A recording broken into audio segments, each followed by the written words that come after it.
Oi pessoal, tudo bom? Preparei essa aula para a gente ver uma revisão geral da nossa provinha que vai ser na próxima segunda-feira, tá certo? Vou deixar esse vídeo para vocês para servir de revisão. E se vocês quiserem assistir, eu acho que vai ser bem legal para vocês fazerem uma boa prova. Bom, conteúdo do sexto e sétimo anos é práticas corporais de aventura, tá bom? Então vamos lá. Primeiro conceito, sempre gosto de começar com o conceito das coisas. O conceito básico é: as práticas corporais de aventura proporcionam para o ser humano seja a aproximação e relação com a natureza, seja a busca de adrenalina ou apenas o puro prazer e satisfação em praticá-las, em suas diferentes facetas, seja ela competitiva, de lazer ou de superação. Bom, então, primeiro, práticas corporais de aventura, né? Então, primeiro a gente tem que ver que precisa ter corpo, porque elas são corporais. Precisa ter aventura, isso significa adrenalina, presença de perigo, risco. E precisa ter contato com a natureza, tá certo? Precisa ter contato com a natureza, tá bom? E aqui entenda que natureza pode ser tanto natureza orgânica, que tá da forma orgânica, o mar, o céu, as águas. Também pode ser um contato com o ambiente construído, tá certo? Como paredes, rampas, isso também faz parte desse entendimento, tá certo? Você precisa ter contato com o ambiente, tá certo? Relação com o ambiente, tá certo? E aí, então, precisa ser uma prática feita com o corpo, precisa ter perigo, precisa ter risco e precisa ter contato com o ambiente, tá certo? Você pode praticá-la de forma competitiva, campeonatos, ou como forma de lazer e superação, tá certo? Para o seu bem-estar. Vamos lá. Falando sobre interação com o ambiente, tem 3 ambientes que são chaves para a compreensão da prática corporal de aventura. A prática corporal de aventura na água, na terra e no ar. Então a gente vai ver um pouquinho de cada uma. Práticas corporais de aventuras no ar. Nós podemos listar aqui paraquedismo, asa delta, arborismo, base jumping, balonismo, parapente, wingsuit, entre outros que a gente não colocou aqui, tá bom? Então vamos lá rapidinho. Paraquedismo. Basicamente o que é o paraquedismo? É a queda livre seguida da abertura do paraquedas, a queda livre, o paraquedista salta do avião em queda livre. Quando chega a uma certa altura, ele abre o paraquedas, que nada mais é do que uma lona feita de tecido, com cordas amarradas a um cinto que fica no paraquedista, tá certo? Então esse cinto fica no tronco dele, amarrado no tronco e nas pernas, e aí ele fica essas cordas são amarradas a esse paraquedas, certo? Então é feito de lona. A parte primordial e principal do paraquedismo é o primeiro passo, que é dobrar corretamente o paraquedas. Porque basicamente o mecanismo do paraquedas é uma mochila que se abre. Quando essa mochila se abre, o paraquedas sai da mochila. Se ele não tiver dobrado corretamente, a mochila vai se abrir, mas ele não vai sair corretamente. Ele pode sair com as cordas amarradas, ele pode sair torto ou com alguma parte enganchada e isso ocasionar o acidente. Certo? Então, basicamente é dobrar corretamente os processos de segurança. É dobrar corretamente o paraquedas e abri-lo na hora correta antes que se torne arriscado. Certo? E aí, depois que você abre, o paraquedista pode manobrar a posição do paraquedas de acordo com a posição do vento, para ele guiar o paraquedas guiar a sua queda até um lugar de pouso seguro. Tá bom? Vamos para o próximo. Asa delta. Asa delta basicamente é uma estrutura metálica coberta com lona, tá certo? Coberta com tecido. E é uma posição que lembra uma asa, certo? Então, basicamente a asa delta é o uso da aerodinâmica. Você cria uma estrutura metálica onde o vento vai passar e vai manter esse objeto planando no ar, tá bom? Então, diferente do paraquedas, a asa delta não salta de um avião, ela salta de um lugar alto, de uma pedra, ou pode saltar de uma montanha, e ela tenta se manter naquela altura. Então, da altura da pedra, ela voa pela cidade, certo? O próximo aqui. Arvorismo. O conceito de arvorismo é você ultrapassar uma distância de uma copa de uma árvore até a copa de uma outra árvore, tá bom? Para isso você vai utilizar de uma ponte suspensa de madeira ou cordas, certo? O base jump. O base jump nada mais é do que a ideia do paraquedismo, só que de uma altura baixa, de alturas urbanas. Isso é, de pontes, de prédios, topos do prédio, ou de torres. Então, são lugares urbanos de altos, são lugares urbanos de elevadas alturas, e a pessoa pula lá de cima e já abre o paraquedas. Então, não tem aquele momento mais longo de queda livre, certo? O balonismo, que é muito popular em outros países. Aqui no Brasil tem alguns praticantes, mas são bem menos do que em outros países. E basicamente é uma lona inflável, uma lona que se infla pelo calor. Então, quando o calor dentro dela aquece ela, ela se enche, tá certo? É a ideia bem parecida com a de uma bexiga, uma bola de sopro. Então, ela se infla com o ar quente que é colocado dentro dela, certo? E aí esse fogo se mantendo, ela se mantém cheia, certo? E as pessoas que praticam balonismo vão dentro de uma cesta que, através de cordas, é preso a essa lona. Tá bom? O parapente é bem parecido com a ideia do paraquedas misturado com a asa delta. Então, é uma estrutura próxima de um paraquedas, bem parecida com um paraquedas, só que você salta também de uma pedra ou de uma montanha e você plana no ar. Então, o parapente ele não tem sua lógica em quedas. Ele tem a lógica em planar. Então, você tenta planar e aí quando você começa a cair, você guia até um pouso seguro. Tá bom? O wingsuit é também conhecido como os homens-pássaros. São essas roupas especiais, tá certo?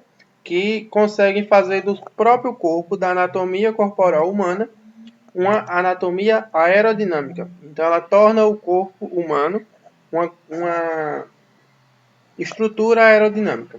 Então, quando o vento passa, você consegue furar o vento e pegar uma grande velocidade em sentido para frente. Então, sempre em frente, tá certo?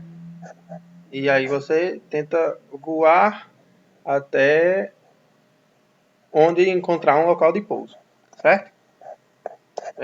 O pessoal que faz esse esporte consegue voar uma distância bem bacana, bem considerável. Práticas corporais de aventuras na terra: skate, patins, patinete, bicicleta, escalada, entre outros. Vamos falar um por um. Aqui a gente vai falar um pouco mais rápido, porque são práticas corporais que vocês já conhecem. O skate basicamente é uma tábua de madeira com 2 rolamentos e 4 rodas, tá certo? E aí você pode usar como meio de locomoção, que é para ir de um lugar a outro, ou como meio de práticas de aventura, que são fazer manobras, desafiar estruturas, entre outros, tá certo? Também você pode praticar skate de forma competitiva ou de forma de lazer, tá certo? Ou como prática de exercício de lazer. Aqui tem uma rampa, que é também chamada de half, tá certo? Que é um estilo de skate. E aqui tem outro estilo de skate que é o skate praticado em estruturas urbanas. Escadas, corrimãos, piscinas, entre outros. Tá bom? Aqui o patins. O patins para iniciantes, ele é com 4 rodas, em 2 pares de 2 rodas. E o patins, quando você já tem uma experiência, normalmente se anda com um patins chamado inline, que são as rodas em linha, tá bom? Basicamente, o patins é uma prática corporal que prevalece o equilíbrio e a movimentação corporal. Então, o objetivo é que você se locomova equilibrado nas rodinhas do patins, tá bom? Ele também pode ser praticado de forma competitiva ou como meio de locomoção, para você ir de um lugar a outro. O patinete, que segue a mesma ordem das explicações anteriores, pode ser usado como um meio de locomoção para ir de um lugar a outro, bem como pode ser usado como uma prática de aventura. Tá bom? O patinete também se baseia numa estrutura de equilíbrio. Ele tem duas rodas e uma estrutura que você apoia a mão. Tá bom? Como você pode ver aí na foto. Com um pé você dá o impulso e depois de dar o impulso você coloca os dois pés sobre a base do patinete. A bicicleta, certo? Também se baseia no equilíbrio. Os esportes de terra, de práticas de aventura, se baseiam bastante em equilíbrio corporal. Equilíbrio corporal e força muscular. São dois fatores bem importantes nos esportes de aventura de terra. Tá bom? Então, na bicicleta a gente tem bastante equilíbrio e você pode praticar ela na modalidade cross, tá certo? Que é essa modalidade da foto que tem pistas de terra. Ou você pode praticá-la na modalidade urbana, tá certo? Que são ciclistas de cidades. A escalada ou rapel, tá certo? A diferença de um e do outro é que na escalada você sobe a pedra e no rapel você desce a pedra. Então, basicamente, é você utilizar cordas e ganchos para você escalar rochas ou paredes, ou pontes, ou outras estruturas. Geralmente são rochas ou pedras, tá certo? E aí você vai utilizar ganchos e cordas para lhe ajudar nessa subida ou descida, tá bom? O parkour, que por definição é você vencer obstáculos da forma mais simples possível. Então, se o obstáculo está no chão, a forma mais simples é pular esse obstáculo. Se o obstáculo está acima de você, a forma mais simples é passar por debaixo do obstáculo. Então, a ideia do parkour é vencer o obstáculo da forma mais rápida. Então, se você está passando em um lugar e tem um obstáculo no meio, você pula esse obstáculo e passa por ele. A ideia é que você vença as estruturas de construção da própria cidade para desenvolver essa atividade física. Tá bom? O paintball ou airsoft, que é simulações de batalha de ação, tá certo? A diferença do paintball para o airsoft basicamente é a munição. Enquanto no paintball se usa balas de tinta, onde quem mela-se a roupa é considerado levou um tiro, o airsoft usa balas de borracha, tá certo? E normalmente o airsoft você pratica atingindo alvos. No paintball você atinge outros praticantes, pessoas, certo? Práticas corporais de aventuras na água, a gente pode falar aqui sobre rafting, canoagem, kitesurf, entre outros. Então vamos lá. O rafting basicamente se define como uma descida de correnteza em um bote inflável. Então o rafting são pessoas que entram em um bote inflável e descem uma correnteza que normalmente é de um rio. A canoagem, basicamente, é uma estrutura de aço ou madeira que você entra dentro e você guia ela com um remo, tá certo? Então a canoa, quando você está dentro da canoa e guia essa canoa com a sua força muscular, fazendo o movimento do remo dentro da água. O kitesurf, basicamente, é um surf com pipa, tá certo? Então tem uma pipa ali no céu que se parece bastante com um paraquedas. Tem uma pipa. Essa pipa são amarradas cordas e na corda tem um apoio para as mãos, um gancho, tá certo? Onde o surfista se segura e utiliza da força do vento para locomover ele, tá certo? Então pessoas que praticam são chamadas de kitesurfistas, porque é exatamente a ideia do surf puxado por uma pipa, tá certo? Wakeboard ou esqui aquático. Os dois têm a mesma ideia. Basicamente a diferença é só o apoio para os pés. No wakeboard, o apoio é uma prancha. No esqui aquático, o apoio são esquis. Tá certo? A diferença é que na prancha, os dois pés estão sobre a mesma estrutura e no esqui, cada pé está sobre uma estrutura diferente. Tá certo? Mas a lógica é que o surfista ou o praticante da atividade segura uma estrutura que é amarrada numa corda e essa corda é amarrada numa lancha. E ele se locomove pela força motora da lancha. Então, à medida que a lancha acelera, ele se movimenta. O flybird é basicamente você usa a propulsão da própria água.